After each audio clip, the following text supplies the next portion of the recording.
Kalau kita menyebut hilirisasi ya bukan, sumber daya alam dalam bentuk mentah lagi, ada pengolahannya. Iya. Dan pengolahan memang sudah masuk ke industri. Pertanyaannya adalah apakah ini sama dengan industrialisasi? Kalau menurut saya sih yang harus kita lakukan itu hilirisasi, saya tidak katakan jelek, bagus, Iya. tapi tidak cukup.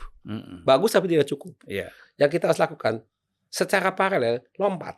Iya. Jadi kita seolah jemput bola gitu ya. Jadi kita hilirisasi jalan terus, tapi kita juga lompat membuat mobil. Tapi kan masih ada yang kosong-kosong. Kan ada orang yang katakan kalau kita belum lengkap mata rantai industrinya, jangan kita mimpi membuat yang produk akhir itu. Salah. Itu salah menurut saya. Itu paradigma yang saya tidak tahu dari mana datangnya. Jadi salah satu kunci adalah kita punya industri kuat. Kalau saya katakan tanpa ada industri kuat, jadi ada industrialisasi strateginya yang bagus, kita bukan jadi Indonesia emas, tapi Indonesia lemas. Jadi bukan emas tapi lemas. Jadi kita ini sebagai bangsa, menurut saya jangan kita minder. Kita itu bisa sama dengan yang lain kalau dikasih kesempatan.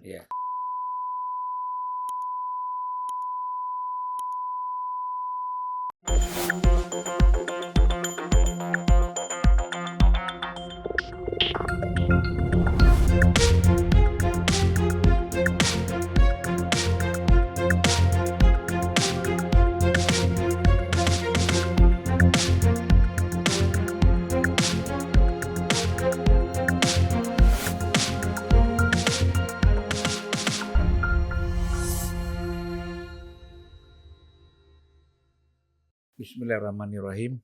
Assalamualaikum warahmatullahi wabarakatuh. Waalaikumsalam. Salam sejahtera buat kita semua.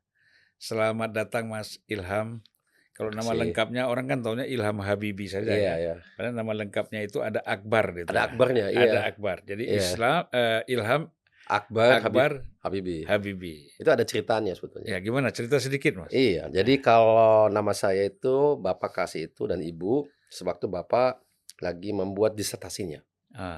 Jadi rupanya untuk mendapatkan disertasi itu kan perlu adanya inspirasi besar atau ada sesuatu yang boleh dikatakan masuk dalam ranah penemuan baru gitu ya. Nah, jadi Bapak mendapatkan itu mungkin di sekitar saya lahir, jadi saya diberi nama Ilham Akbar. Jadi ada wahyu, ada ilham, ada inspirasi yang besar gitu.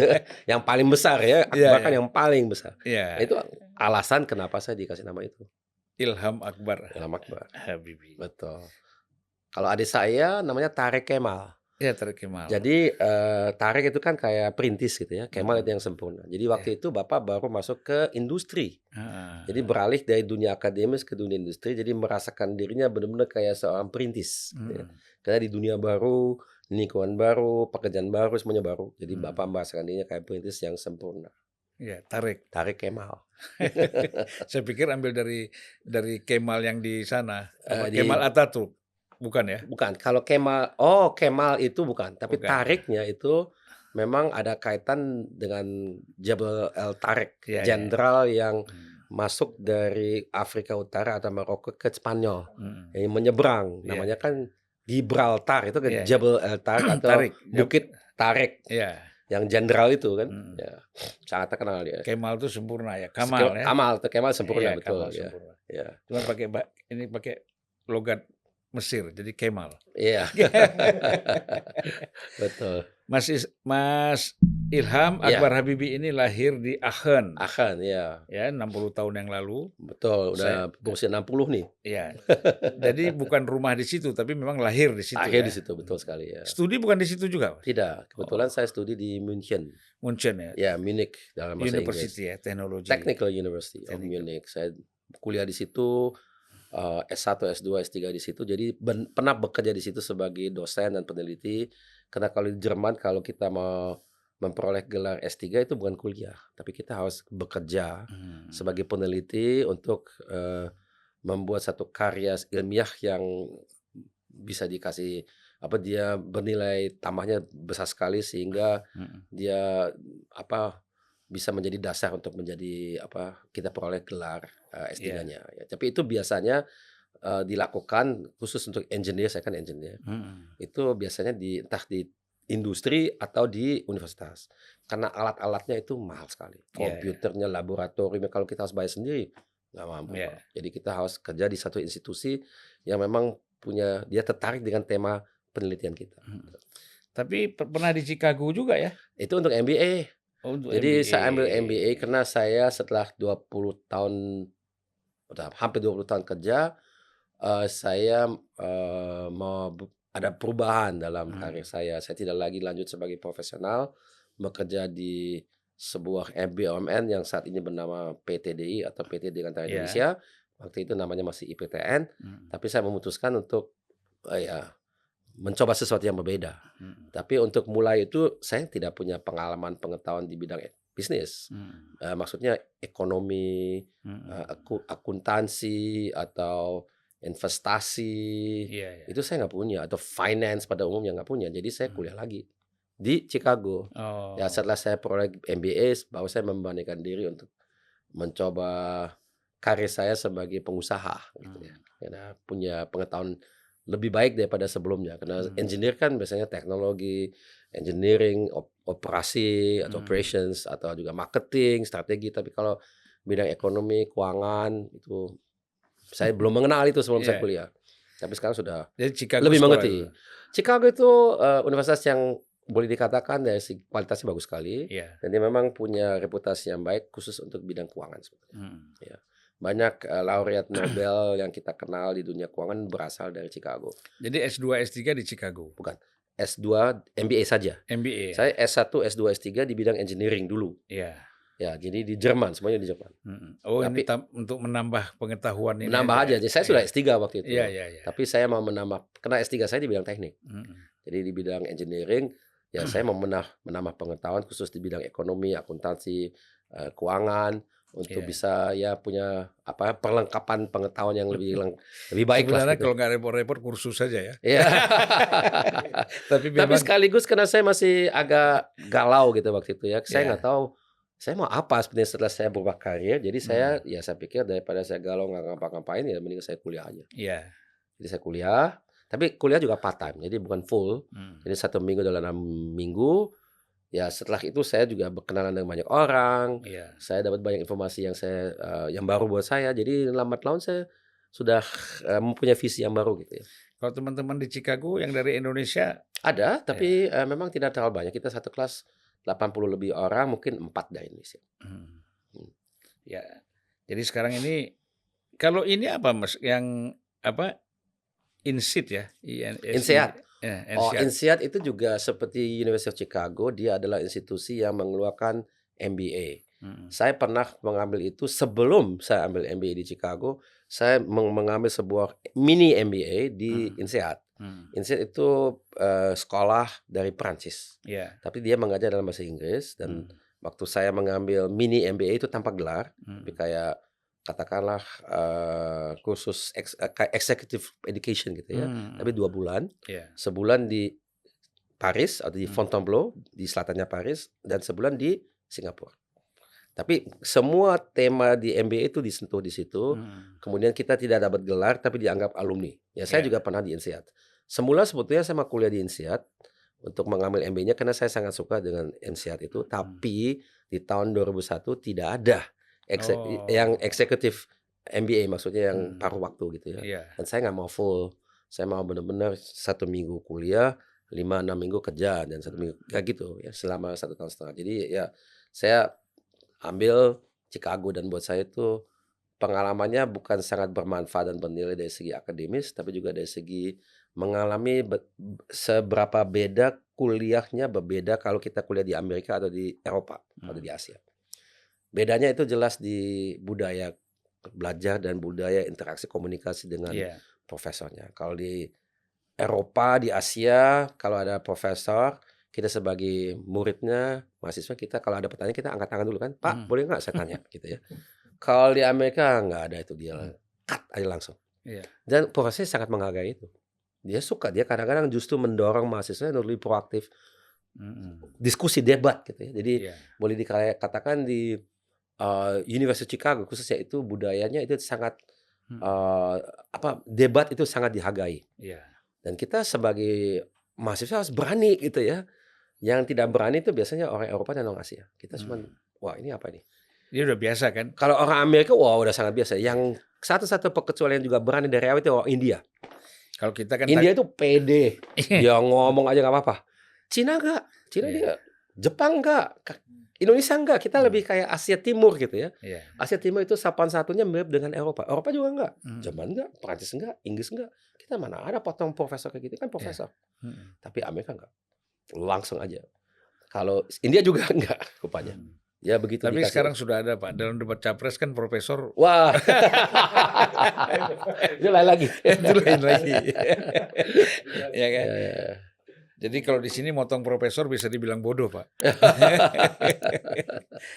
Sekarang kesibukan apa, Mas? Nah, ya memang saya banyak kesibukan juga di banyak bidang. Kalau kita lihat definisi daripada sebuah masyarakat, kan disebut sebagai pentahelix kan? Iya. Pentahelix ada pemerintah, ada bisnis, ada akademia, ada organisasi masyarakat madani, dan ada media. Nah, saya ini kebetulan ada kegiatan di 5 bidang itu, 5-5-nya, termasuk pemerintah. Saya ini sejak 10 tahun yang lampau sudah diberikan kehormatan dan tugas menjadi ketua tim pelaksana Dewan TIK. TIK itu Teknologi Informasi Komunikasi Nasional atau Wantiknas. Itu adalah saya punya paspor biru gitu ya. Dan anggaran itu institusi apa? Di bawah menteri, di bawah presiden. Di bawah presiden. Di bawah presiden, tapi dalam prakteknya ada koordinator atau apa ya, ketua harian dari Dewan Pengarah. Jadi ada Dewan Pengarah yang diketuai oleh presiden dan ada tim pelaksana. Nah, saya adalah ketua tim pelaksana. Kalau tim pelaksana sangat lintas sektor. Ada orang seperti saya, bisnis sebetulnya kan. Ada orang pemerintah yang benar-benar pemerintah. Ada orang dari akademia. Ada orang dari organisasi profesional, misalnya Kadin atau juga yang lain. Ya, semuanya ada dan kita merumuskan hal-hal yang menurut kami perlu diperhatikan oleh pemerintah sebagai masukan, sebagai laporan itu. Sudah sangat dinamis gitu ya. Jadi sering kita ada acara di mana kita undang berbagai macam orang dari berbagai macam organisasi termasuk kementerian dan mereka berpartisipasi. Tapi memang kita tidak punya wewenang untuk membuat kebijakan. Itu kan kementerian. Atau juga anggaran kita sangat terbatas. Jadi ketua tim pengarahnya adalah presiden sendiri. Kemudian ada ketua harian dari tim pengarah itu adalah Menteri PPN Kepala Bappenas. Oh. Jadi kantor kami kebetulan juga di Bappenas. Kalau di lantai 20 itu di gedung Bappenas yang baru yang di Rasuna Said itu. Kan menteri juga di situ, bukan lagi di Suropati. Di Suropati. Tidak lagi, di lantai 19. Sempit banget itu kan. Sempit dan kalau mau direnovasi nggak boleh karena itu heritage. Cagar budaya ya. Cagar budaya, betul. Jadi nggak boleh. Jadi memang ada keterbatasan dari kemungkinan-kemungkinan yang kita bisa gunakan di gedung lama itu. Di mana? Rasuna Said ya? Rasuna Said. Sebelah Wisma Bakri. Ya memang Bakri sewa itu dulu. Dulu Wisma Bakri membangun gedung itu menjadi Wisma Bakri 2. Ya, tapi tanahnya punya Bappenas. 30 tahun harus dikembalikan. Ya, itu ya saya kira yang terjadi. Jadi dia minta kembali digunakan oleh Bappenas. Satu gedung Bappenas. Iya. Ya. Wah, keren. Kami juga di situ. Di situ juga kan? Iya, Batiknasnya di situ. Nah, itu satu. Tadi kan saya bilang saya ada kegiatan di 5 bidang itu. Kalau bisnis jelas, saya kan pengusaha. Iya. Kemudian akademi saya pernah mendirikan universitas. Masih berjalan saat ini. Namanya IULI. International University Liaison Indonesia. Itu adalah sebuah universitas di BSD yang menawarkan banyak sekali studi program di bidang engineering, ilmu hayati, dan juga ilmu sosial dan bisnis. Iya. Nah, itu dalam bahasa pengatanya dalam bahasa Inggris ya. Dan kekhususan daripada IULI ini adalah dia menawarkan double degree dengan universitas kemitraan di kebanyakan Jerman. Ya. Karena ini banyak kita dapat dukungan dari universitas Jerman. Dan ini yang ketiga.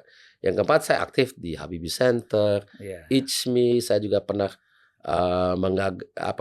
saya mungkin boleh dikatakan ikut dalam pendirian Ikatan Saudara Muslim se-Indonesia, itu kayak Kadin Islam gitu Bang lebih. Tapi pendirinya adalah 4, ICMI, NU, Muhammadiyah, dan MUI.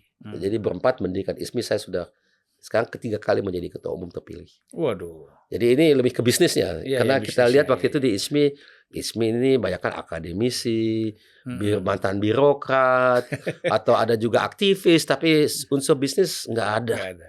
Jadi untuk memperkuat itu ya kita buat ISMI, tapi sekaligus dengan dukungan NU, Muhammadiyah dan juga sekaligus MUI. Nah itu sekarang sudah lumayan aktif. Kantornya di mana? Kantornya satu gedung sama ISMI. Di dekat sini di Bangun Buncit. Oh di ini. Di lantai 3-nya ISMI itu ada ISMI. Dekat apa namanya? Jalan Siaga itu ya, ujung ya. Iya, di Jalan Bangun Buncit kan? Iya. Dia masuk dikit ke dalam itu. Itu gedung itu sumbangan dari Habibie Center. Iya. Dan kemudian direnov, semua lantai dipakai oleh ISMI kecuali satu lantai dipakai oleh ISMI. Lantai 3 atau 4 saya lupa.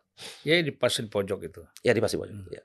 Nah itu apa namanya, saya juga aktivis. Yang kelima kan media. Sampai dengan beberapa bulan yang lalu saya belum aktif di media, tapi saya mendirikan perusahaan media juga, Mas. Iya. Ya. Itu di bidang business dan finance. Namanya investortrust.id. Itu bentuknya apa? Itu online Website? semua, online. Online ya. Online streaming, dan kedepannya kita juga akan menawarkan jasa-jasa keuangan gitu. Kayak sebetulnya kalau kita lihat dunia investasi Indonesia, anak muda kan sudah banyak yang mulai aktif ya. Dia mungkin per kali investasi itu katakanlah 8 juta, 10 juta gitu ya, rata-rata. Itu volumenya dari total tradingnya 80% anak muda seperti itu. 20% itu institusi atau orang yang kaya. Iya. Tapi mereka cuma 20% dari tradingnya. Tapi dari segi nilai yang itu gambarnya berbeda. Yang apa namanya, yang nilai dari investasi itu jauh lebih banyak, itu 80% nilainya itu adalah yang di institusi dan di orang kaya. Iya. Kalau anak muda cuma 20% dari nilai. Tapi anak muda itu perlu informasi. Iya. Informasi untuk dia bisa berinvestasi. Investasi itu harus online. Dia tidak baca di surat kabar atau majalah, dan juga tidak menonton TV. Tapi perlu dia gimana di handphone. Ya itu yang kita buat. Jadi itu bukan saja pemberitaan, tapi juga analisa yang mendalam dan sebagainya, agar supaya mereka punya informasi yang diperlukan untuk mereka bisa berinvestasi. Ya. Jadi apa tadi namanya? Investor Trust. Investor Trust. Nah, presidennya Pak Primus, mungkin Pak kenal Pak Primus. Primus Dormulo yang dulu di First Media. Iya. Nah, dia yang bekas wartawan Sinar Harapan. Betul, ya dia itu. Orang Flores juga. Ya, teman saya tuh waktu wartawan dulu. Oh gitu, Bapak juga wartawan dulu, iya. Mas ya. Oh, saya udah pindah Sinar Harapan, pindah-pindah lah. Pindah-pindah ya. Ikut Pak Adi Sasono juga bikin. Republika juga ikut dulu. Enggak ya. LSP dulu. Oh, LSP ya. Lembaga Studi Pembangunan. Oke. Ya. Pak Adi Sasono. Jadi saya ada kegiatan di 5 bidang itu. 5. Tapi kalau media itu memang terus terang saya tidak rencanakan, itu mendadak tiba-tiba ada aja lahir gitu ya. Tapi karena idenya bagus saya kira, dan juga ini kan bisnis sebetulnya ya. Tapi memang masuk ke media, ini media sebetulnya. Ya banyak membantu orang lah. Itu kan kadang-kadang orang untuk keberanian untuk masuk ke dalam dunia bisnis itu hati-hati. Ya, betul. Kalau jadi aktivis, jadi politisi itu orang bisa lebih mudah, tapi kalau bisnis kan lebih hati-hati. Iya. Karena ada investasi di sini. Betul. Dan tanggung jawab. Iya, ada yang hilang ya. Iya, ada yang berkurang. Ada risiko hilang, itu sangat ada. Politik nggak cocok partai ini pindah partai lain ya.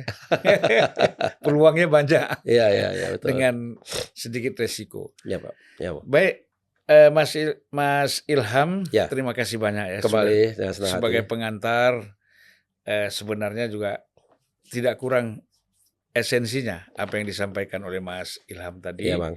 Tapi kita ingin juga masuk kepada hal yang sebenarnya lebih substantif lagi. Iya, tentu. Ya, kita tahu bahwa Pak Habibie tahun 90-an itu luar biasa ya, saya kira ide-idenya yang memang ingin membangun Indonesia ke depan itu sebagaimana, lebih baik lagi.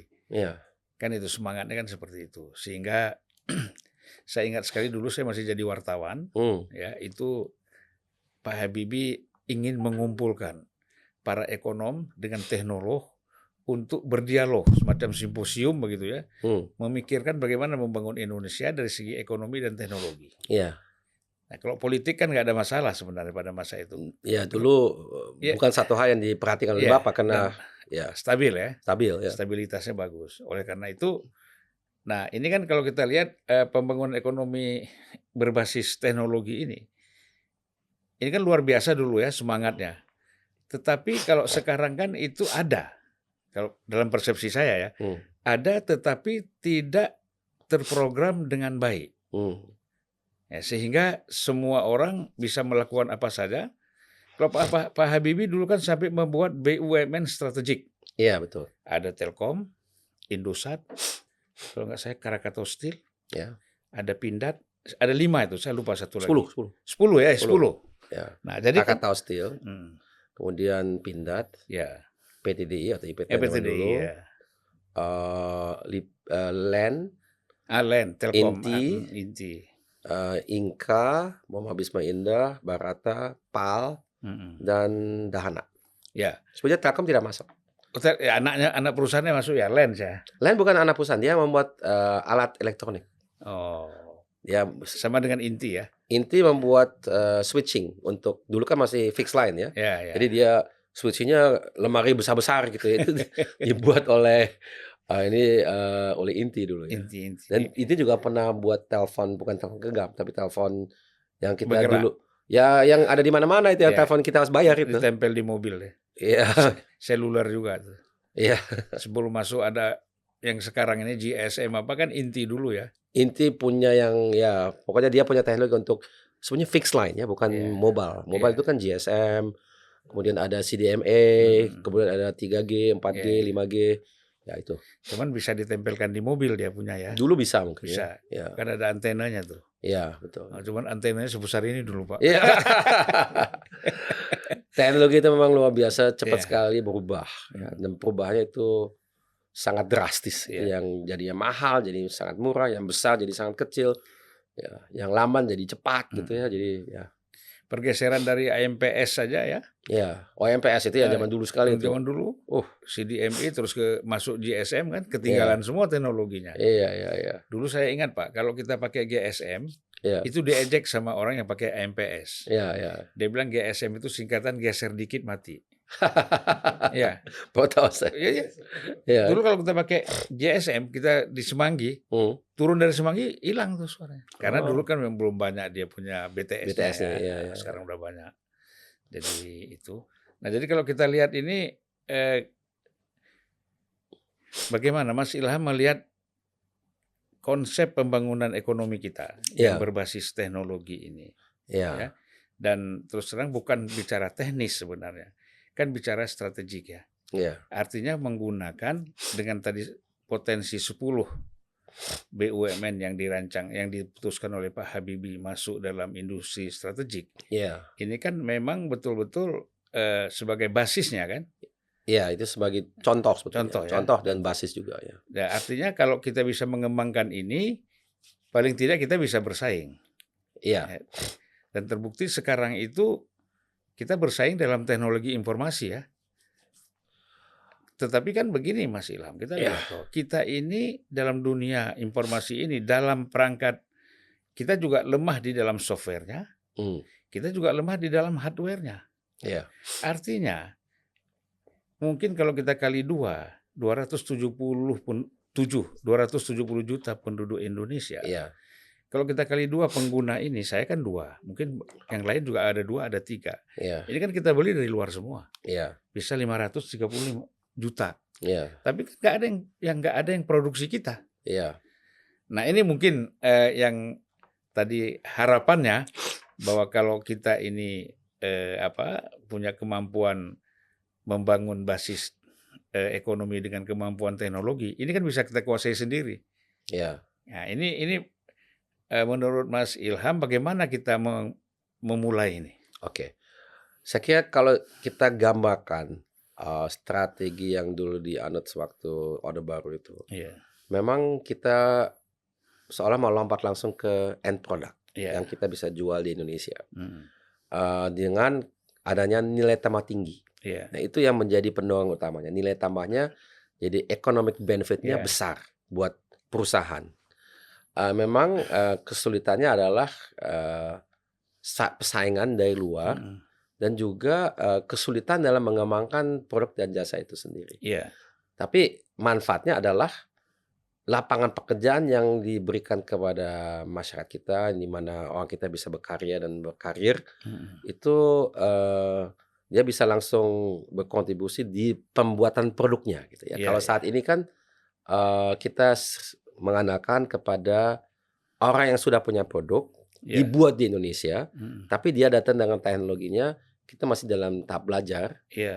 Dengan harapan kita satu ketika bisa lebih dari dia atau paling tidak sama, tapi ya itu kan masih harus kita tunggu dulu. Apakah demikian? Kalau di BUMNIS namanya kan BUMN industri strategis itu kan dari awal kita udah mulai buat gitu ya. Jadi ya memang harus bersaing, tapi kita udah belajar dalam hal membuat. Gitu. Jadi seperti kita lompat, ada leapfrog atau quantum leap gitu ya. Nah itu yang memang perlu ada keberanian dan perlu ada komitmen yang agak jangka panjang. Jadi kenapa kita seperti itu? Karena kalau kita lihat negara-negara yang sukses bisa menjadi negara maju, negara yang berpendapatan tinggi, negara yang terindustrialisasi, semuanya penekanannya di situ. Dan mereka itu rata-rata, kita lihat saja, kita urus saja di Asia Timur. Ada Jepang, ada Korea, ada Cina. Mereka itu sebagian besar tidak punya, jadi Jepang dan Korea tidak punya sumber daya alam. Jadi kalau dia mau mengembangkan ekonominya, ya memang dia harus buat end product. Kalau sumber daya alam dia import. Dia sukses. Tapi apakah dalam sekejap? Ini perjuangan berapa dekade, Bang. Kalau modernisasi Jepang itu mulai di era Meiji kan, di abad ke-19 tahun 1850-60 gitu. Kalau Korea mungkin baru benar-benar mulai setelah Perang Dunia Kedua. Bahkan setelah Perang Korea. Karena Perang Korea kan benar-benar merusak satu negara dari ujung ke ujung gitu ya. Tapi karena negaranya rusak, dia harus benar-benar berpikir gimana kita bisa mengembangkan lagi cepat dan bisa menciptakan satu nilai tambah yang besar yang menjadi manfaat buat rakyatnya. Nah, dia pilih industri. Dia nggak ada pilihan. Mau pilih apa lagi? Dia nggak punya sumber daya alam. Nah, ini yang menjadi kendala di kita. Memang kendala dan sekali manfaat dan kutukan pada saat yang sama. Kalau di dunia ekonomi itu yang saya belajar, ada teori yang menyatakan ini adalah kayak kutukan daripada negara yang kaya sumber daya alam itu adalah dia proses industrialisasi dan pengembangannya itu terhambat dengan itu. Karena kita bisa saja mengambil kesimpulan yang salah. Bahwasanya kita bisa membangun negara ini bisa maju seperti negara maju lainnya mengandalkan melulu atau kebanyakan kepada sumber daya alam. Nah ini memang bukan satu hal yang mudah meyakinkan orang bahwasanya itu salah. Karena kalau yang kita lihat memang sumber daya alam membuat banyak orang kaya di Indonesia ya, atau lebih sejahtera. Tapi ada batasnya saya kira ya. Apakah bisa membuat 277 juta orang naik kelas atau hanya sebagian? Apakah itu juga sustainable atau berkelanjutan? Karena kita jangan lupa komoditas ada siklusnya. Sekarang kita lagi merasakan adanya turun harga nikel misalnya ya. Minyak dan gas selalu ada turun naiknya. Jadi itu tidak dikontrol kita, dikontrol atau apa? Pasar dunia. Bisa juga kena spekulasi. Bisa kena ada perang di Ukraine misalnya menyebabkan adanya kenaikan drastis dari harga pangan dan energi. Itu di luar kita.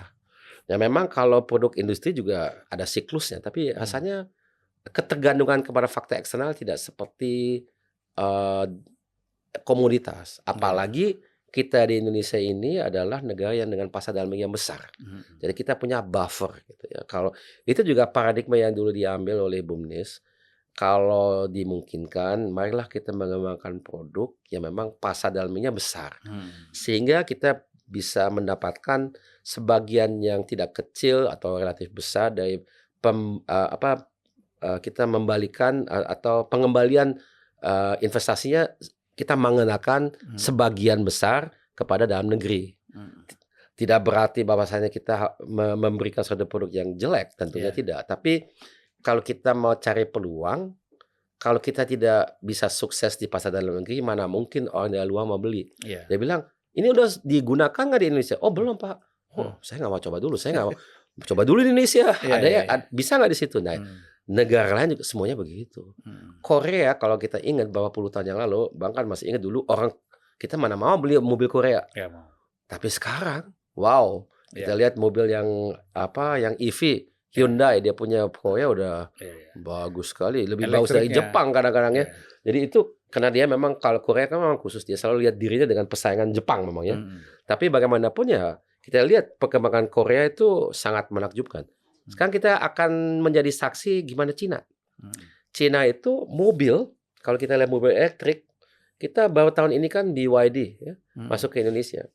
Mereka dalam waktu yang relatif cepat bisa saja dia menjadi sangat besar. Dan yang sangat takut tentunya industri lokal di sini. Tapi kan dengan catatan BYD juga akan membuat pabrik di sini, jadi juga ada apa ini. Tapi sekali lagi teknologinya dari mana dulu? Kita ini kan kadang-kadang bermimpi ya kita mau mengembangkan industri otomotif di Indonesia. Tapi jangan lupa protagonis di bidang itu, apa yang konvensional atau yang EV, yang elektrik, dia kan sudah datang dengan dia punya ekosistem pengetahuan. Kalau dia nanti supplier kita di Indonesia mau coba menjadi bagian dari itu, dia kan sudah punya di Cina, ada punya di Jepang, ada di Korea. Apa dia mau? Ya bisa saja, tapi ya lebih sulit lah ya. Kita memang harus punya national championnya harus ada. Contohnya mungkin kurang populer dan banyak orang bilang, oh ini salah. Tapi tetap menurut saya berlaku. Kayak misalnya di Malaysia dengan Proton. Itu ya memang tidak tanpa adanya kesulitan. Tapi ini national champion. Dan ya memang dia juga ada gonjang-gancingnya ya. Pernah dia hampir bangkrut, sekarang sebagian saham yang dimiliki oleh Mitsubishi kalau nggak salah. Tapi dia juga pernah beli Lotus dan macam-macam lah ya. Tapi ya ini adalah perkembangan industri gitu ya. Betul-betul orang bisnis. Ya bagaimana? Kalau tahu sampai teknis beli Lotus beli. Iyalah. Karena saya tahu juga itu. Iya. Saya kan suka mobil. Laki-laki kan suka mobil. Iya. Sekarang dia. Tapi saya juga pesawat. Kalau pesawat juga demikian. Kalau kita akan lihat itu menurut saya saat ini kalau kita naik pesawat kan Boeing atau Airbus ya. Mungkin ada yang lain kecil-kecil, tapi terutama ini. Saya ini beberapa bulan yang lalu pertama kali naik airline namanya Transnusa. Dia menggunakan pesawat Cina. Yang namanya ARJ21. Saya sebenarnya juga skeptis, tapi saya terbang, wah boleh juga nih. Nyaman, kayak modern, luas. Dan teknologinya memang menurut saya bagus. Itu apa? Private?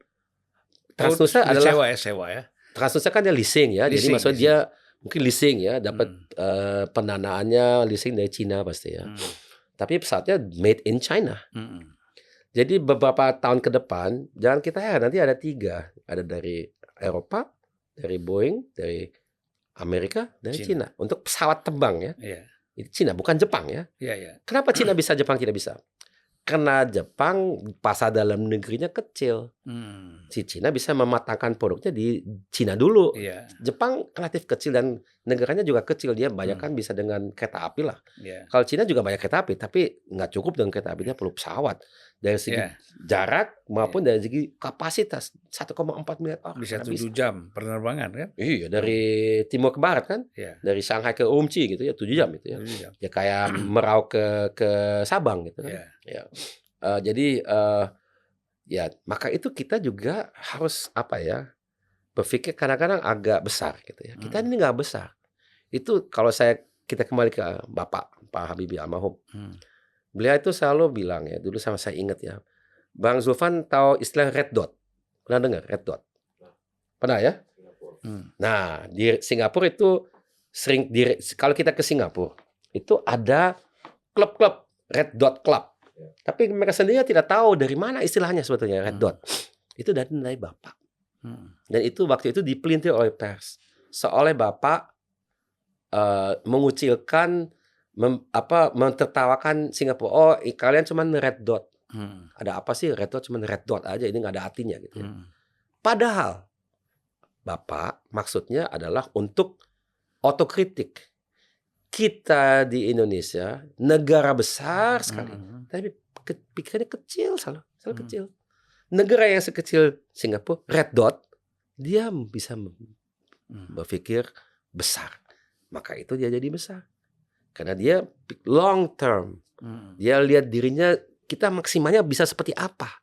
Kalau kita punya sumber daya manusia yang bagus. Padahal dia mulainya juga dengan kota miskin gitu kan. Dia bawa pisah dari Malaysia tahun 60-an. Dia tidak mulai dengan apa, nggak punya sumber daya alam, nggak punya apa-apa. Hanya punya orang. Dan dia buat satu birokrasi sistem hukum yang baik. Dan dengan itu dia lambat laun bisa menjadi unggul. Memang beda ya. Kita tidak bisa membandingkan perkembangan Singapura dengan Indonesia. Kita ini 277 orang, dia 5 juta atau 6 juta. Dia kota, kita Singapura mungkin sebesar Jakarta Selatan gitu ya, beda lah gitu ya. Tapi bagaimanapun ya harus kita perhatikan bagaimana dia mencapai hal tersebut. Jadi red dot itu adalah manifestasi daripada perbandingan itu yang tadi saya katakan. Bapak memperbandingkan kita sebagai orang Indonesia di negara yang sangat besar, negara yang besar seperti ini, banyak orang, luas sekali, tapi cara berpikirnya kecil. Kenapa negara kecil cara berpikirnya besar? Padahal dia cuma red dot. Itu artinya red dot. Itu juga terkait. Jadi kalau kita punya impian, kita kan baru bisa ini, kok kita sudah mau buat pesawat, mau buat mobil, kan baru bisa ini. Udahlah, nggak usah lah, kita step by step aja. Kadang benar tapi kadang juga salah. Itu yang menurut saya harus kita perhatikan. Ya, jadi memang semangat untuk menjadi besar ya. Iya. Nah, itu memang mentalitas juga ya. Mentalitas. Tapi kan begini, tadi Mas Ilham itu kan menyampaikan bahwa karena kita ini kaya sekali sumber daya alam, sehingga kita menggantungkan diri ya kepada kekayaan ini kan, kepada kekayaan sumber daya alam ini, di mana minyak kita dulu booming luar biasa, kemudian ditambah setelah minyak ada era batu bara, kemudian era batu bara ada emas juga di situ, lalu ada nikel, nah, jadi seolah-olah bahwa kita cukup dengan ini kekayaan kita. Memang ada faktor yang sekarang sedang populer sekali, itu kan hilirisasi. Harus kita juga perhatikan dalam konteks ini. Kalau kita menyebut hilirisasi ya bukan sumber daya alam dalam bentuk mentah lagi. Ada pengolahannya. Dan pengolahan memang sudah masuk ke industri. Pertanyaannya adalah apakah ini sama dengan industrialisasi? Saya kira mudah dijawab. Kalau memang demikian, kenapa kita masih dalam posisi deindustrialisasi? Jadi biarpun sekarang sudah banyak masuk ke hilirisasi, tapi pertumbuhan industri nasional masih di bawah pertumbuhan ekonomi nasional. Jadi faktor-faktor lain di luar industri yang kontribusi lebih daripada industri, sehingga rata-rata pertumbuhan ekonomi kita lebih besar daripada pertumbuhan industri. Jadi itu yang menurut saya dan banyak orang lain itu salah. Industri kita, dan saya kira pemerintah kita sendiri juga tahu ini tidak bisa seperti ini. Kontribusi daripada industri mesti di atas minimal 20%. Dulu di masa paling bagusnya kita di atas 25%, pernah 28%. Kontribusi pada PDB. Itu sekarang sudah sangat menurun. Yang juga harus kita perhatikan secara paralel adalah karena industri sama dengan lapangan pekerjaan. Lapangan pekerjaan dengan hilirisasi ini, baru hari ini saya membaca sebuah artikel ditulis di Bisnis Indonesia, dikutip Menteri Investasi. Bang tahu siapa? Bahlil. Bang Bahlil sendiri menurut artikel itu mengatakan bahwasannya kalau dari segi penciptaan lapangan pekerjaan memang investasi saat ini beda jauh dengan zaman dulu. Dan Pak Bahlil sendiri bilang kalau kita memang mau mengenalkan kepada industri yang menciptakan lapangan pekerjaan cuma dengan pendapatan sekian, ya namanya Indonesia emas di tahun 2045 itu semakin jauh. Karena ya kan tidak meningkatkan kekuatan ekonomi, daya beli daya masyarakat kita, ya biasa-biasa aja gitu. Jadi bagaimana kita bisa meningkatkan itu? Saya kira jawaban itu dengan mudah bisa kita jawab pertanyaannya. Karena apa yang bisa menyebabkan kita mendapatkan satu nilai tambah ekonomi yang berlebih? Hanya teknologi. Kenapa? Saya kasih contoh. Ini juga contoh saya belajar dari Bapak. Ini saya dapat banyak ilmu dari Bapak sebetulnya. Kalau kita lihat ada 2 mobil, berat badannya sama. Katakanlah 1000 kilogram, satu ton. Satu itu Mercy, satu itu Kijang. Siapa yang mana yang lebih mahal? Kemungkinan besar yang Mercy. Sekarang dua-duanya tabrakan. Tabrakan nggak bisa digunakan lagi, dijual per kilo. Yang mana yang lebih mahal? Sama. Karena kita jual raw material. Kita jual baja, aluminium, plastik, dan sebagainya sama. Jadi apa yang membuat Kijang itu di bawah Mercy? Teknologinya. Karena teknologi lebih canggih. Teknologi bisa macam-macam ya. Bisa elektroniknya, bisa strukturnya, bisa bahkan sampai teknologi membuat brandingnya, apapun. Tapi itu teknologi, pengetahuan manusia itu yang membuat nilai tambah yang lebih besar. Semakin kita punya kemampuan untuk membuat nilai tambah lebih besar, semakin maju negara kita. Yang bisa itu negara seperti apa? Yang maju kan? Jepang, Korea, Cina, Jerman, Prancis, Inggris, Amerika, bahkan Italia, Kanada, itu kan G7. Itu yang bisa. Kita G8 sebenarnya kalau kita ada Cina kan ke-8 gitu ya. Nah itu apa namanya yang harus kita tuju. Kemampuan itu dari mana? Hanya dari manusia. Jadi SDM, pendidikan. Tapi pendidikan harus ada arah. Jadi orang yang telah dididik jangan dia kembali ke Indonesia atau dia memang di Indonesia nggak ada pekerjaan. Jadi dia beralih, dia semestinya engineer, ya kerja di bank misalnya. Ya percuma juga ya.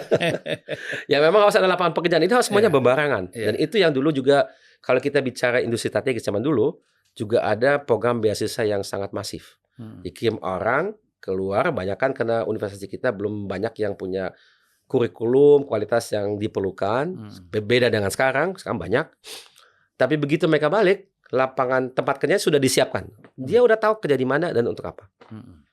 Itu yang harus kita melakukan. Jadi kalau kita perbandingkan negara lain, misalnya katakanlah Cina. Kalau kita ke luar negeri, dari negara mana paling banyak mahasiswa yang dapat beasiswa? Cina. Masif sekali, jutaan. Gitu ya. Saya kan juga pernah kerja di universitas. Dulu tahun 90-an di Jerman gitu ya. Itu kolega saya dari 10 orang, 3 itu Cina. Dia meneliti, dia buat PhD. Sangat very good people ya. Tapi ya memang didukung oleh pemerintahnya. Tapi begitu mereka balik, wah udah tahu dia harus ngapain gitu. Nah itu yang kita harus secara menyeluruh dan komplit gitu ya. Ya memang tantangan kita di situ ya. Iya. Tapi kan banyak juga negara yang punya sumber daya alamnya cukup bagus, tapi kan sumber daya manusianya dan teknologinya juga industrinya berkembang ya. Ada kan. Saya misalnya saya nggak tahu ya. Mungkin seperti Norwegia ya. Oke. Nah, Norwegia kan gasnya juga cukup besar kan? Besar ya. Tapi kan industrinya juga maju. Iya, memang. Tapi dia cuma 7 juta orang gitu ya. Ada juga misalnya UAE gitu ya. United Arab Emirates. Dia juga punya industri, tapi dia beli itu ya. Pertanyaannya adalah apakah dengan demikian dia negara maju atau tidak? Nggak tahu ya. Kalau kita lihat di UAE banyak expatnya gitu ya. Banyak sekali. Saya nggak tahu ya. Tapi yang jelas yang membedakan mereka dan kita adalah jumlah manusia. Mereka negara relatif kecil. Kalau kita berkali-kali lipat besar daripada dia, gitu ya. Termasuk Australia. Australia juga demikian. Tapi Australia, nah ini menurut saya yang paling menarik kita perbandingkan dengan case kita adalah Argentina. Argentina di tahun 50-an di abad yang lampau dilihat oleh banyak ekonomis sebagai negara industri yang akan datang. Karena dia udah kelihatan, wah ini sangat demokratis, dia maju dari segi ekonominya, dia punya sumber daya alam dan lain-lain gitu kan. Ini sudah mulai dengan industrialisasi. Tapi kita lihat Argentina saat ini kan amburadul itu. Kenapa? Dari segi politiknya, mohon maaf, dia itu terlalu ke arah kebijakan politik populis. Ya kalau di dunia politik mereka kan ada figur namanya Peron ya. Peron dia mendirikan partai namanya partai Peronis gitu ya. Tapi Peronis itu dia terkenal dengan populis, habis-habisan populis. Tapi saking rusak negara itu sekarang, presiden saat ini kan yang radikal, boleh dikatakan anarko-kapitalis. Jadi udah anarko-kapitalis. Udah lebih kapitalis daripada orang Amerika gitu ya. Tapi dipilih secara demokratis oleh rakyat karena mereka udah muak. Dia lihat ini nggak maju-maju. Dia dari tahun ke tahun ada lagi masalah dengan IMF, ada lagi masalah karena hutangnya udah hampir kolaps. Inflasinya udah bukan 1-2%, udah puluhan persen, mungkin lebih dari 100% kadang-kadang. Ya bagaimana dia bisa hidup? Ya nggak bisa. Basis ekonominya salah. Padahal mereka kaya sumber daya alam apa? Misalnya gandum kan banyak ya, daging dan lain-lain dia punya lah. Bukan negara miskin itu. Negara lebih luas dari kita lagi. Nggak tahu ya, besar tapi ya. Lebih luas. Argentina dari segi daratannya gitu ya, tanpa laut. Ya, saya nggak tahu itu. Tapi yang jelas negaranya tidak kecil ya. Tapi penduduknya nggak banyak, paling 30 juta gitu mungkin. Brazil mungkin juga bisa. Brazil lebih besar ya, dan dia mungkin dia tidak mengalami adanya periode populis sepanjang Argentina. Bahkan dia sampai tahun 60-an kan diktat kayak autokratis gitu ya, di bawah militer. Pernah diembargo oleh Amerika cukup lama sehingga dia buat industri penerbangan sendiri. Itu namanya Embraer gitu. Itu kenapa ya? Karena dia embargo sama Amerika. Iya. Tapi akhirnya mereka juga, saya masih ingat saya masih kerja di IPTN, waktu itu namanya masih IPTN. Di IPTN banyak orang Brazil, dia bilang, wah ini IPTN mirip-mirip Embraer sebelum di swastanisasi. Karena kita juga melihat masalah-masalah yang sama di Embraer. Jadi menurut kami orang Brazil kalau boleh jujur, resep bagaimana bisa mengembangkan IPTN harus ada swastanisasinya. Nah ini memang tidak pernah kita lakukan. Itu mungkin di masa mendatang ya. Dan harus tahu bagaimana caranya gitu ya. Dulu kan sentimen dan kecurigaan kepada swasta masuk ke BUMN kan tinggi ya. Itu dia. Dan swastanisasi tidak berarti masuk, tapi misalnya dia TBK, ada investor masuk. Itu yang terjadi dengan Embraer. Ada investor masuk, tapi dia mengatakan perusahaan itu menjadi TBK. Ya. Mungkin investornya keluar. Ya dari pasar modal berarti. Iya. Jadi kalau kita lihat kepemilikan Embraer yang paling besar itu di 2 dana pensiun, satu dari Banco do Brasil dan satu dari Bank Bozano. Itu dua-duanya yang satu BUMN, Banco do Brasil itu kayak BI mungkin ya. Kalau Bank Bozano itu kayak swasta besar gitu. Tapi itu dana pensiun jadi stabil gitu ya. Nah, tapi sekarang udah kita jangan terlalu banyak bicara mengenai industri pesawat gitu. Saya bisa berjam-jam mengenai itu, Mas. Dan terbukti memang sekarang banyak juga pengusaha-pengusaha kita menggunakan private jet-nya Embraer kan? Ya bagus memang, legacy itu, legacy Bapak itu bagus itu. Iya, jadi ya memang berhasil itu. Saya ingat ya, kalau berhasil dia pernah datang Bapak belas tahun yang lalu ada delegasi Brasil. Dipimpin oleh wakil presidennya ke Indonesia untuk mempresentasikan diri. Saya diundang juga dan presentasi pertama dikasih kepada pemerintah kita adalah mengenai Embraer. Karena ini kebanggaan berhasil dia bisa buat pesawat. Dan memang kita harus acungan, bagus. Dia bisa lawan Boeing, bisa lawan Airbus, biarpun sulit buat mereka ya, tapi dia punya kemampuan. Dan kita ya, ini sedihnya saya itu pernah ada ratusan orang kita semuanya diculik oleh Brasil. Sewaktu IPTN krisis. Kan orang kita itu pintar, punya pengalaman, orang kerja keras. Kalau dikasih kesempatan, dan mereka di Indonesia yang tidak lihat ada kesempatan itu, ya mereka diculik. Saya pernah terbang ke namanya kotanya São José dos Campos. Itu saya waktu terbang ke Sao Paulo bersama dengan teman saya, rekan saya. Saya nyewa mobil, saya nyupir sendiri ke situ 2 jam selatannya Sao Paulo. Ya ketemu dengan ratusan orang kita di situ. Kita mau negosiasi dengan Embraer untuk ada kerjasama dengan IPTN, tapi nggak jadi, mereka nggak mau. Ya, tapi nggak jadi, tapi ya bagaimana? Tapi ya begitulah. Jadi kita ini sebagai bangsa, menurut saya jangan kita minder. Kita itu bisa sama dengan yang lain kalau dikasih kesempatan. Tapi yang penting kesempatan itu. Mas Ilham kan masih ada ya? Iyalah, masih ada. Tapi ya memang harus kita ada beberapa fakta yang harus kita perjuangkan dulu gitu ya. Yang paling penting adalah dukungan political will-nya, menurut saya. Kalau itu tidak ada, ya kita susah lah, gitu ya. Kalau tidak ada keberpihakan, ya. Dan itu bukan saja kebijakan politis, tapi juga misalnya kenapa tidak angkatan bersenjata kita dia secara otomatis berpihak misalnya ya. Memang saya bisa mengerti juga kadang-kadang mereka bilang ya ini belum sesuai spek dan sebagainya, tapi mungkin dalam pengembangan spek itu harus bersama-sama gitu. Biar kita juga punya ketahanan nasional. Apalagi di masa mendatang ini kan salah satu tantangan global ke depan ya.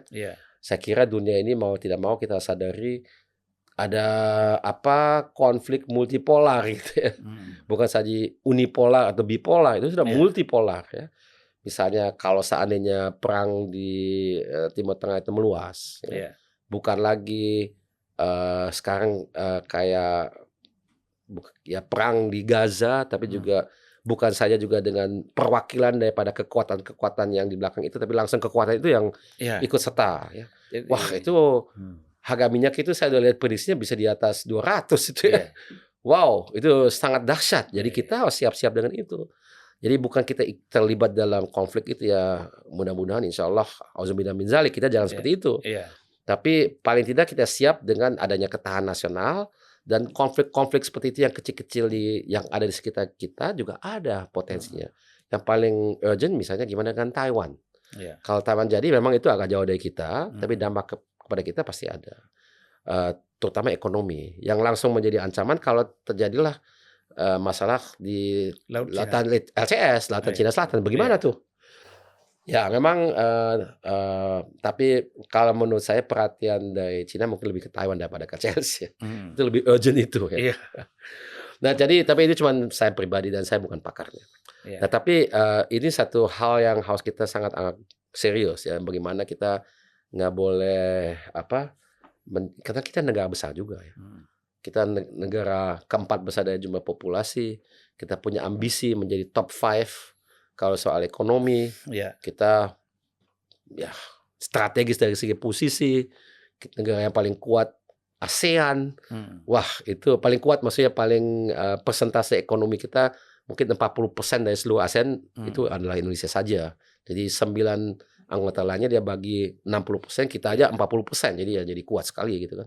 Jadi kalau kita lihat potensi kan besar ya. Besar sekali. Nah, sebenarnya apa yang harus kita lakukan? Iya. Kan orang selalu bertanya kan, apa sih saya harus lakukan?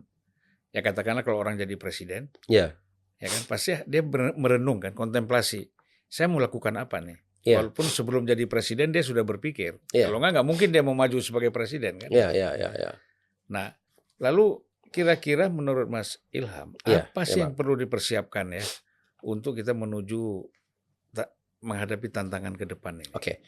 Pertama, sebetulnya tujuan kemana kita mau pergi sudah kita formulasikan dan kita sudah semua komit kepada itu. Ada kata kunci atas sebutan yang sangat populer adalah Indonesia Emas itu ya. Jadi Indonesia Emas itu apa? Negara maju, berdaulat, berkesinambungan, berkelanjutan dan sebagainya gitu ya. Jadi apa artinya? Kita benar-benar sudah menjadi negara yang keluar dari yang populer kan middle income trap atau jebakan negara berpendapatan menengah. Nah ini karakteristikanya jelas. Jadi kita punya industri yang kuat. Jadi salah satu kunci adalah kita punya industri kuat. Kalau saya katakan tanpa ada industri kuat, jadi ada industrialisasi strateginya yang bagus, kita bukan jadi Indonesia emas, tapi Indonesia lemas. Jadi bukan emas tapi lemas. Jadi itu memang kita tidak mencapai tujuan kita, potensi kita, tapi ya kita tidak jelek-jelek banget, tapi kita kan mau menjadi sesuatu gitu ya, bukan saja negara seperti ini, ya kita bersyukur kita seperti ini, tapi kita juga punya ambisi gitu, kita juga mau memperbaiki nasib daripada warga kita secara menyeluruh gitu ya, jadi bukan elitnya saja gitu kan. Kita mau punya middle class yang kuat. Middle class yang kuat itu kan karakteristik dari semua negara yang maju itu punya middle class yang kuat. Middle class itu bisa 80-85%. Kalau yang elit mungkin 5%, yang miskin 5%. Semua negara maju ada orang miskin, tapi kan tidak 40-50% gitu ya, mungkin 5% gitu ya. Nah itu saya kira karakteristik itu yang harus kita capai, dan untuk itu perlu adanya perubahan-perubahan yang kita lakukan. Apa? Pendidikan ya. Ya saya nggak tahu apa yang dimungkinkan ya, tapi pendidikan kalau misalnya negara kayak Jerman, dia bisa menawarkan pendidikan sampai dengan S3 gratis. Tapi ya memang datang dari pajak, jadi itu mungkin di kita susah. Karena pajaknya belum cukup gitu ya. Bahkan kalau kita datang ke Jerman, kita sebagai orang non-Jerman, orang asing, kita juga boleh ikut. Nggak usah bayar. Itu kan luar biasa menurut saya. Dan menurut saya itu salah satu karakteristika dari satu negara yang kuat itu adalah sistem pendidikannya juga bagus. Dan benar-benar memberikan sesuatu yang baik untuk masyarakatnya. Dan sistem pendidikan bukan semua akademis. Saya kasih banyak contoh dari Jerman karena saya lama sekali di negara itu kan, lebih dari 30 tahun. Jadi sistem vokasional di situ bagi orang yang tidak mau kuliah atau tidak mampu kuliah. Silakan belajar tapi sambil kerja. Kayak on the job training tapi ada kurikulum. Jadi dia namanya dual system. Kadang kerja, kadang belajar, di sekolah kerja lagi, belajar, jadi flip-flop gitu ya. Itu bagus sekali sistemnya. Pemerintah saat ini Pak Jokowi sendiri sudah katakan jangan kita lihat ke negara lain yang paling bagus Jerman. Memang benar. Kalau kita lihat tingkat pengangguran di kaum muda di Jerman rendah sekali, 2%, 3%. Cina aja kaum muda 20%. 20% anak muda di Cina nggak punya pekerjaan saat ini. Ini tantangan besar. Mereka cuma diam-diam aja. Tapi saya kira kita membaca media, membaca analisis dari orang yang memang biasanya bukan orang Cina gitu ya. Dia kan nggak susah untuk mengemukakan itu secara terbuka ya. Tapi memang kenyataannya seperti itu. Jadi saya kira itu bagus juga. Kita harus memperhatikan jangan semua akademis. Ada juga yang misalnya kita mau jadi tukang daging atau tukang membuat roti. Nggak usah kuliah kan? Buat Mhm. apa? Ya membuat roti. Tapi membuat rotinya ada caranya yang Mhm. profesional gitu ya. Ada standarnya, Iya, iya. ada yang dia harus ketahui gitu dan itu membuat dia maju. Jangan-jangan dia nanti pendapatannya lebih baik daripada orang S1, S2. Karena Iya. dia punya usaha kecil, punya bakery kecil misalnya atau toko daging atau apa, tapi dia Mhm. profesional. Di Madura itu yang paling kaya-kaya sekarang orang yang bikin rokok, produksi rokok. Rokok ya? Iya. Oh ya? Iya, mereka bisa punya pajaknya ratusan miliar itu. Wow.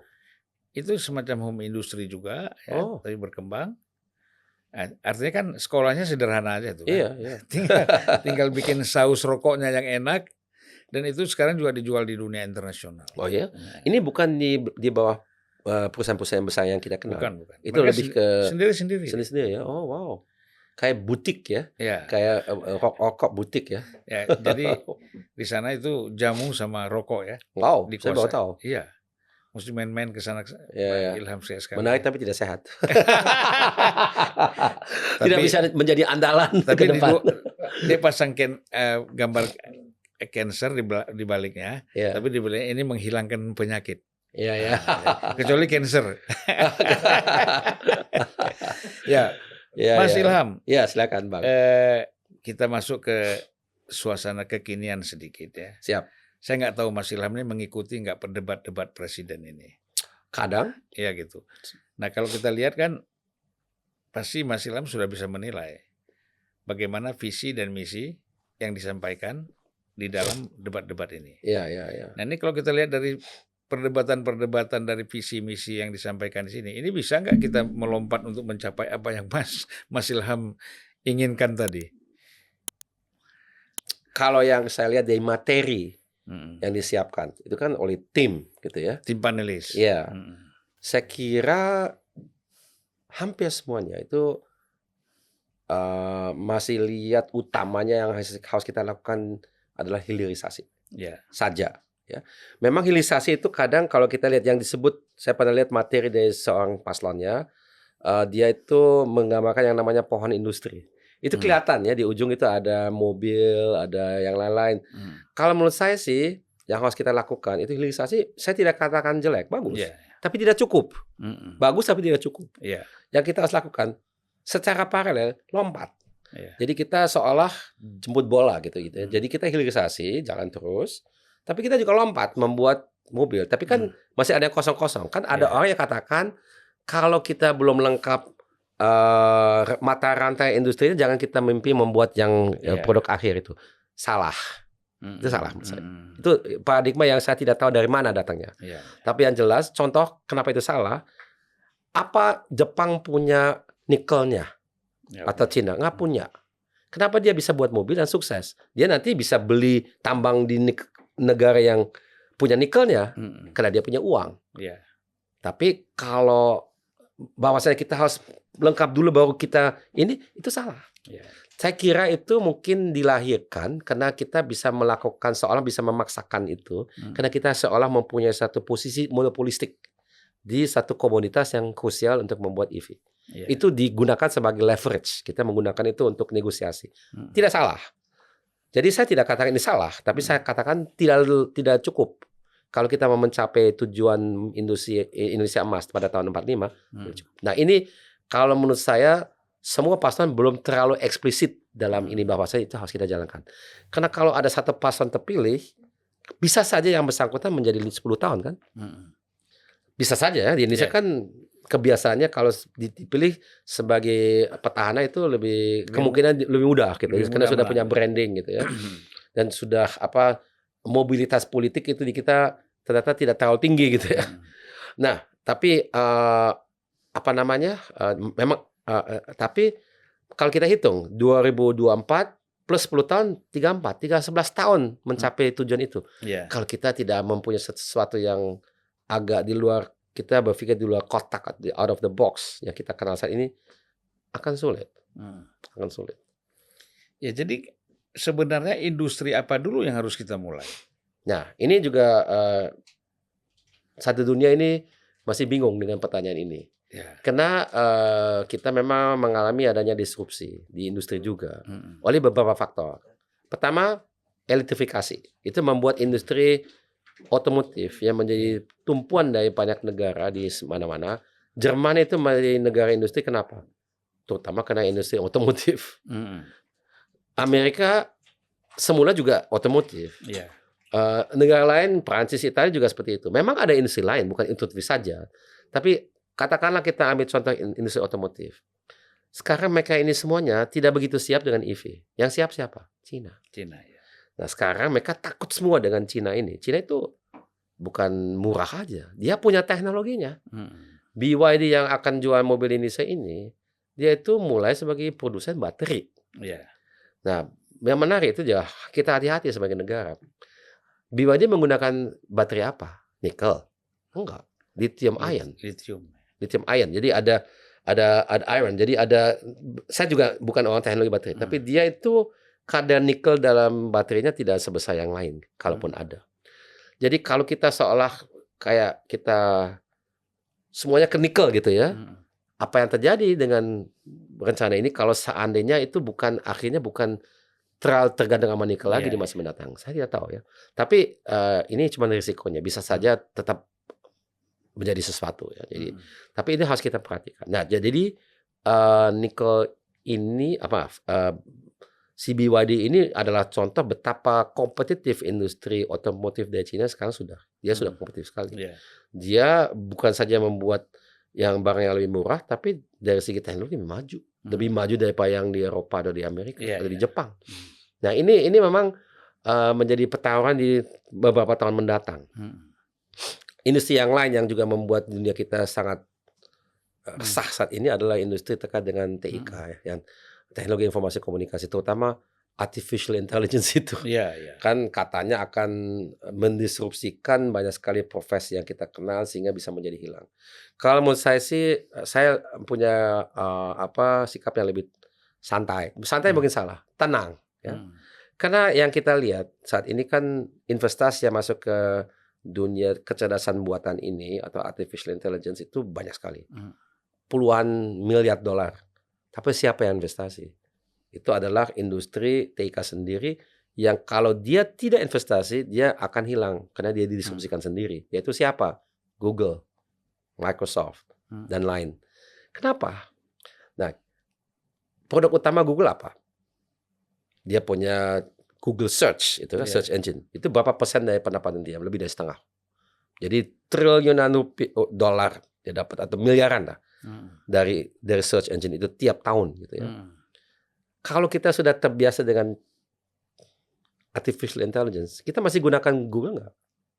Enggak mungkin ya. Kenapa? Kalau kita mencari sesuatu di Google, kita dapat apa? Kita dapat website, foto, video. Kalau kita cari sesuatu di ChatGPT, dapat apa? Makalah lengkap. Ya, buat apa? Jadi dia harus investasi ke situ. Tapi yang lain, kalau ada satu studi yang saya pernah baca mengenai sikap para CEO dari perusahaan-perusahaan besar sedunia, 2/3 mengatakan dia sangat takut dengan AI dan dia kira dia harus buat sesuatu. Tapi dia nggak investasi apa-apa. Karena dia masih wait and see. Dia nggak tahu bagaimana. Jadi kita saat ini di situ. Jadi kita sendiri, ya ini waktunya untuk kita mempersiapkan itu. Kita harus tahu kita mau ngapain dengan teknologi seperti AI ini. Gitu ya. Jadi kita harus apa? Mendefinisikan mengenai peraturan AI, etikanya bagaimana, apa yang boleh dibuat, apa yang tidak. Nanti kalau kita mau menggunakan AI, karena kita punya banyak data di Indonesia itu, kita akan menjadi negara yang bisa mendapatkan manfaatnya. Karena kalau kita kuasai teknologi tersebut ya. Dan teknologi itu apa yang kita perlu? Kekuatan komputasi. Kita perlu ada ada algoritma. Kita perlu ada infrastruktur yang bagus. Ya kita sudah mulai ada, tapi memang cukup. Jadi kita, mulai saya yang megang peranan ke depan itu adalah industri terkait dengan elektrifikasi. Saya tadi bicara mobil, gimana dengan sepeda motor, gimana dengan kapal laut, gimana dengan pesawat. Ini semuanya akan mengalami adanya elektrifikasi. Ada yang full elektrik, ada yang hibrid. Kalau pesawat terbang, beberapa puluh tahun ke depan belum bisa full elektrik. Mungkin masih hibrid. Tapi kalau mobil sudah bisa full, kalau sepeda motor bisa full. Kalau kapal laut hibrid juga barangkali ya. Jadi itu tergantung, tapi teknologi itu harus kita mengerti gitu ya. Sehingga kita bisa menjadi pemain, bukan saja penonton.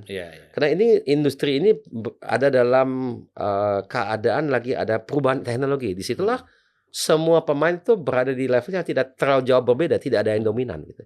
Itu peluang kita untuk masuk. Begitupun juga kalau industri TIK itu lebih ekstrem lagi, karena pergantian teknologi itu lebih cepat. Kalau otomotif ini kan pertama kali ya sejak adanya engine yang konvensional yang membakar hidrokarbon, bensin, diesel atau gas, itu kan baru pertama kali disrupsi menjadi elektrik gitu ya. Kalau dunia komputer udah berapa kali? Handphone tadi Bang sebut handphone, berapa kali kita didisrupsikan? Dulu masih sebesar lemari, sekarang sudah ya entar lagi bisa masuk dalam kacamata. Kali kita pakai kacamata kita sekaligus dengar gitu ya. Ya bisa saja kayak gitu ya, nggak tahu ya itu, atau dalam baju kita sudah kita nggak perlu alat lagi suatu ketika ya. Nah ini memang kecepatan daripada disrupsi itu sangat berbeda. Tapi di mana-mana selalu ada peluang untuk kita ikut serta. Ada lagi yang saya belum sebut, gimana dengan industri terkait dengan biokimia? Kita di Indonesia itu punya diversitas biologi yang sangat luas, baik di laut maupun di darat. Kalau kita hitung dua-duanya, kita nomor 1 di dunia. Kalau kita biasanya hitung nomor 2 dari segi biodiversitas, karena berhasil lebih banyak dari kita dari segi daratan. Tapi kalau kita ikut dengan lautnya, kita nomor 1. Tapi kita harus meneliti. Nah ini juga kuncinya, Mas. Tadi kan strategi industri, orang yang dididik dengan baik, dan ada lapangan pekerjaan, dan juga penelitiannya harus jalan di Indonesia. Itu pertanyaan kita sebenarnya selanjutnya. Wah, langsung secara alami di sini sudah menanyakan sejauh mana pentingnya riset di sebuah negara dalam rangka pembangunan berbasis teknologi. Wah, itu nggak ada. Kita tidak bisa melarikan dari itu kenyataan ya. Kalau kita lihat, tadi kan saya sebut Korea gitu ya. Korea itu sudah sangat maju dari berbagai hal. Kita lihat juga sekaligus berapa persen dari PDB dia mengeluarkan tiap tahun. Dia juara dunia. 4,2% bisa dia dari PDB hanya di R&D, Research and Development. Yang seperti itu paling Israel. Atau Amerika Serikat juga paling 2,8-3,0%. Jerman juga begitu. Tapi memang PDB-nya lebih besar. Tapi bagaimanapun Korea itu maju seperti itu karena dia penelitiannya luar biasa. Dia membuat baterai juga kan. LG juga membuat baterai. Dia membuat handphone yang luar biasa canggihnya, komputer, apapun itu tanpa penelitian nggak akan kemana-mana. Televisi dia paling canggih sekarang. Paling canggih. Siapa yang masih mau beli dari Jepang? Semua Korea, Samsung, LG gitu ya. Ya itu apa itu jatuh dari langit? Ya enggak lah. Penelitian juga yang basis ada, yang terkait dengan produk ada, mungkin juga segi produksinya juga ada, semuanya ada itu ya. Jadi itu tanpa itu nggak bisa. Tapi yang penting apa? Perlu ada tempat untuk penelitian yang dasar, tapi juga ada tempat yang lebih besar kali juga dari penelitian terapan. Dua-duanya perlu. Tapi untuk penelitian terapan perlu ada industri. Jadi itu kayak kita harus ada duetnya, ada dunia akademia, ada dunia industri, dan dua-duanya harus kerjasama. Ya kan, nampaknya di kelemahan dulu ya, Pak. Iya benar lupa. Silakan. Ya salah satu kelemahan kita di samping yang sudah disampaikan oleh Mas Ilham tadi ya, problem-problem SDM dan lain-lain. Tapi sebenarnya persoalan riset ini masih kurang serius menurut saya ya. Artinya penanganannya, pengelolaannya, manajemennya atau penerapannya seperti apa. Jadi riset ini masih di Indonesia masih dianggap sebagai suatu komoditi. Sebenarnya dia kan bukan komoditi. Nah, oleh karena itu saya pengalaman di DPR misalnya. Waktu itu kan hampir semua lembaga pemerintah, kementerian, di luar BPPT dan riset, itu semuanya mempunyai lembaga risetnya kan, Litbang kita sebut, Litbang. Dan itu sebenarnya untuk apa tujuannya kan nggak jelas, tidak jelas. Kalau kita tanya sama Menteri Pertanian misalnya atau Menteri Kehutanan, apa fungsinya? Itu kan hanya dialog-dialog biasa saja. Ya orang bilang mungkin keren-kerenan aja, kita punya lembaga riset gitu kan. Nah, ini pengalaman saya di Brazil nih. Saya pernah dengan biaya saya sendiri, saya datang ke Brazil. Pernah ya. Jadi saya ketemu dengan Menteri Pertanian misalnya. Saya dialog sama mereka, bagaimana mereka merelokasi peternakan dan pertanian mereka dari kota ke tempat lain. Kan karena kalau kayak kita ini kan pertanian ada di mana-mana nih. Betul. Peternakan ada di mana-mana. Artinya di sisi-sisi kota itu kan masih ada peternakan milik seseorang gitu kan. Nah mereka itu merelokasi itu ke tempat yang lebih bagus.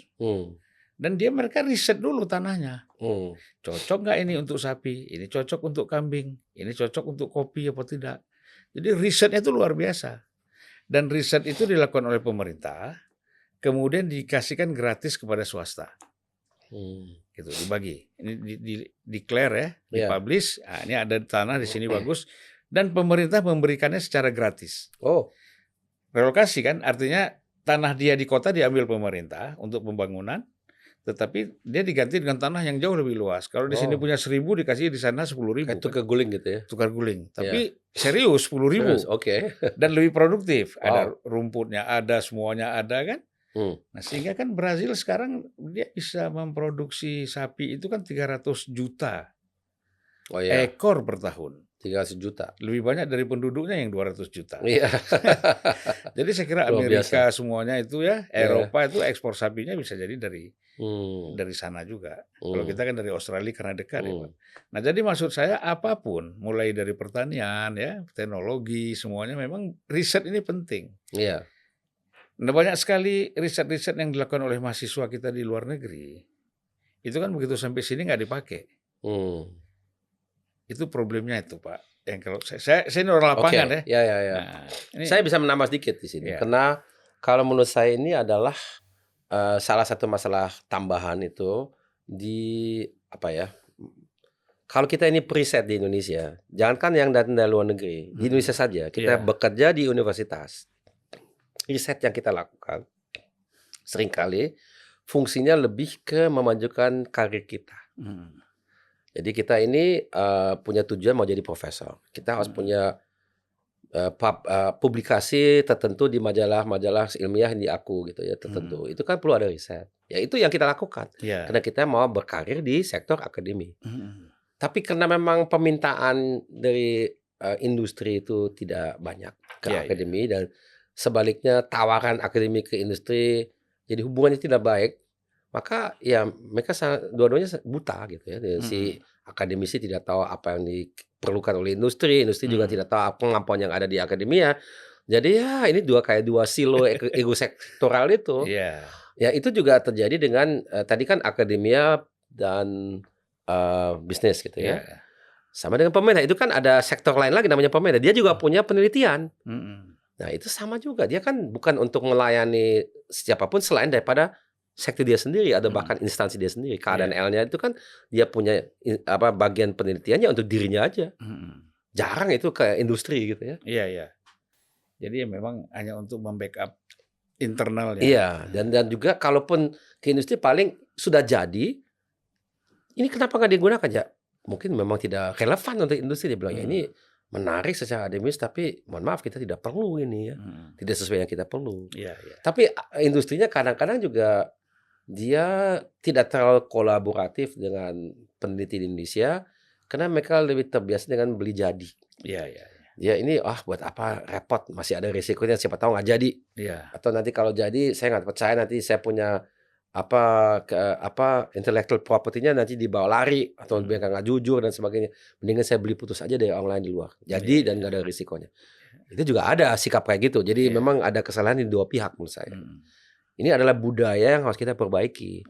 Bagaimana itu bisa kerjasama lebih baik gitu ya. Semua negara yang maju yang saya lihat juga ini adalah satu karakter di dalam sektor masyarakatnya itu kan 3 dari 5 sektor yang ada itu pemerintah, akademia dan juga bisnis atau industri itu kerjasamanya erat sekali. Bahkan ada klaster-klaster gitu ya. Itu penting sekali. Ya berkaitan dengan ini Presiden Jokowi ya kemarin itu mengatakan bahwa budget kita ini kan 0,3% dari PDB. Ya. Untuk anggaran penelitian gitu ya. Kalau BRIN ini kan minta 1%. Nah, apakah anggaran seperti itu cukup nggak? Kalau menurut saya sih kalau sudah mendapat 1 itu ada kemajuan yang luar biasa. Ya. Kita juga harus perhatikan seberapa banyak dari anggaran itu untuk remunerasi seberapa benar-benar untuk penelitiannya gitu ya.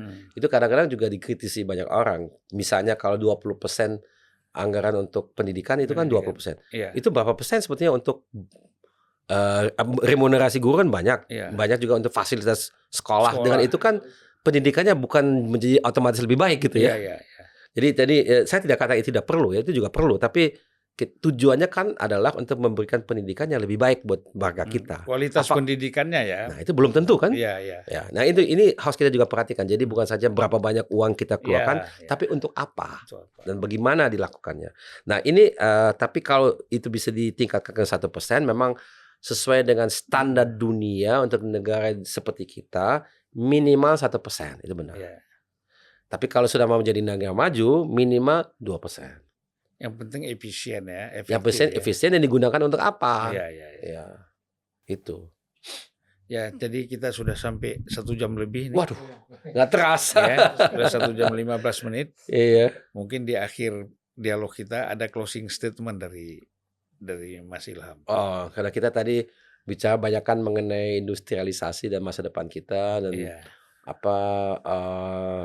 kalau menurut saya siapapun menjadi pimpinan negara kita, jangan abaikan mempunyai strategi industrialisasi terkait dengan ekonomi kita yang baik, yang menyeluruh.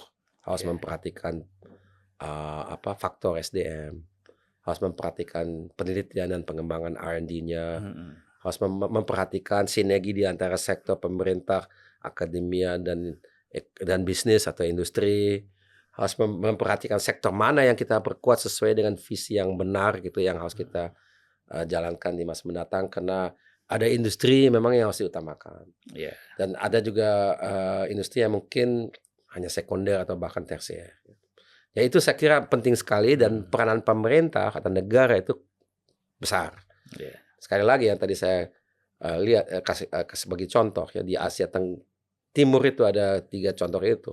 Jepang, Korea, Cina. Cina itu ada Cina daratan, ada Taiwan, lain lagi. Tapi peranan pemerintah di situ seperti apa? Pasti ada, bukan nol ya. Ada, beda karena negaranya beda-beda. Tapi ada peranan pemerintah, ada akademinya, ada industri. Kita ambil contoh, tidak harus copy paste, tapi ini contoh yang telah membuktikan, ada buktinya sukses. Jadi harus ambil contoh dari yang sukses. Dan juga budayanya nggak jauh-jauh beda dengan kita. Ada perbedaan, tapi ini Asia juga gitu. Itu yang saya lihat. Secara mentalitas tidak jauh ya. Tidak jauh. Dia juga yang saya lihat perbedaan dengan Barat itu, Barat kan lebih mengutamakan hak individu atau individualisme di atas komunalisme. Kalau di kita kan tidak. Individualisme itu orang kita itu dengan sendirinya kadang ngalah demi kepentingan orang banyak. Di Eropa belum tentu. Harus ada revolusi kadang-kadang dapat itu. Makanya menarik sekali. Saya ingat dulu waktu Pak Sutioso itu ingin membangun busway. Waktu ditanya, ini contoh dari mana kok bangun busway mengambil jalan umum? Contoh Bolivia. Bolivia. Oh. Ya tadi kan kita harus contoh negara yang sudah maju. Bolivia kan bila begitu maju ya. Kalau kita contoh Cina kan busway-nya di atas semua kan, di bawah kan. Baik Mas terima kasih Bang Zulfan, terima kasih banyak, senang sekali ya. Sama. Insya Allah kita dialog lagi. Insya Allah dengan Indonesia ke depan. Oh, dengan senang hati Bang.